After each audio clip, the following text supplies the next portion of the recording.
Hey YouTube, this is Southern Prepper 1. Today I'm going to do a video on radiation, surviving it, and just give you an introduction.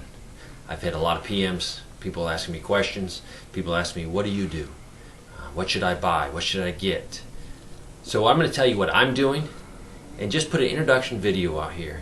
And if we need to, I'll go into depth, which would probably be a good idea just to empower you with information.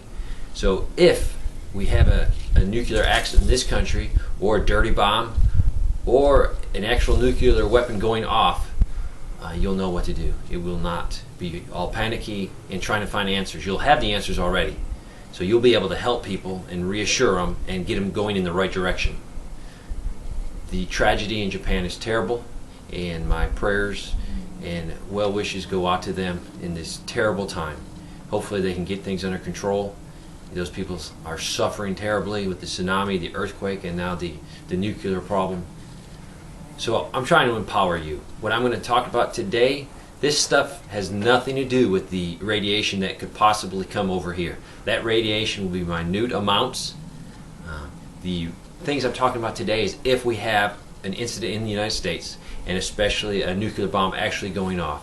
The chances of that hopefully are zero, but we live in a crazy world, and we have to plan for anything. As preppers, we should have a contingency if that happens. So we're not trying to catch up. We know exactly, hey, this happened. We need to do A, B, and C immediately. So that's what I'm going to talk about. First thing I'm going to talk about is masks. There's a lot of masks on the market. Some of them are garbage. Some of them will not protect you against nuclear, biological, and chemical, especially the biological and chemical. Let me go over a few. A lot of people have Israeli mask, and the Israeli mask is a good mask. A lot of them came with a training aid or a filter that is not designed for NBC. They're designed for tear gas or training purposes. So make sure you have the right one. If you don't have the right one, it will still work for filtering fallout particles so you don't breathe them in and get them into your lungs. They will work great for that.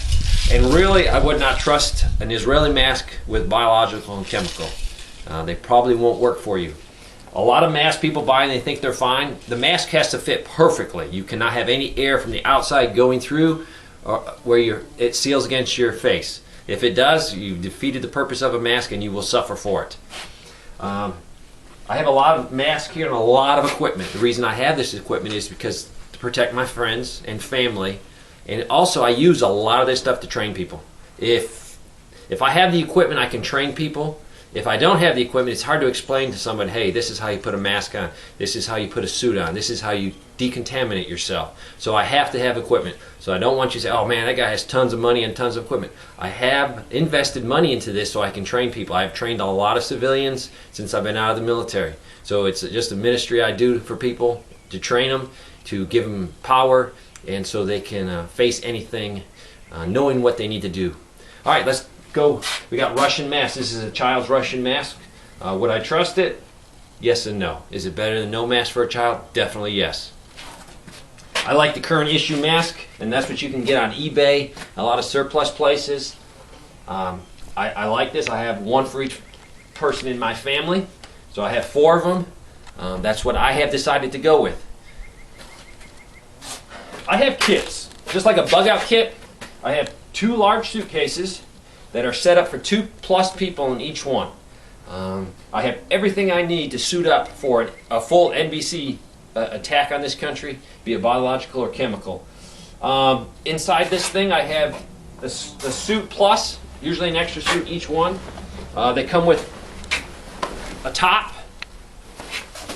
they come with bottoms, they come with the boots. We have our mask inside here.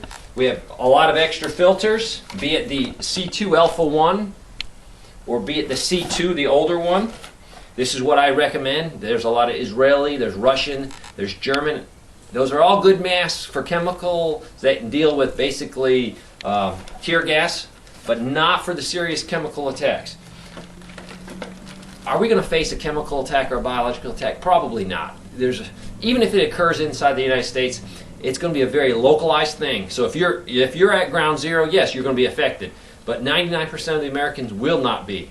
So do not panic and think, I have to get this stuff. You don't have to get this stuff. So each kit has sealed up, ready to go. complete suits, and this is what I've done for my family. If you don't have food, water, shelter, security already taken care of, and a whole mess of other things, don't worry about this. This is on your list, but way down at the bottom. So don't panic and say, oh, I need to run out and get this stuff. No, you don't. I am going to show you in detail what you can do for a suit that you have already stuff in your house. All right, so these kits are complete. I seal them up, put them in the closet, and I'm ready to go. It's just like a bug out bag. They're ready to go at a moment's notice. Let's go ahead and I'm going to show you exactly what you can do if you have none of this stuff with just stuff in your house.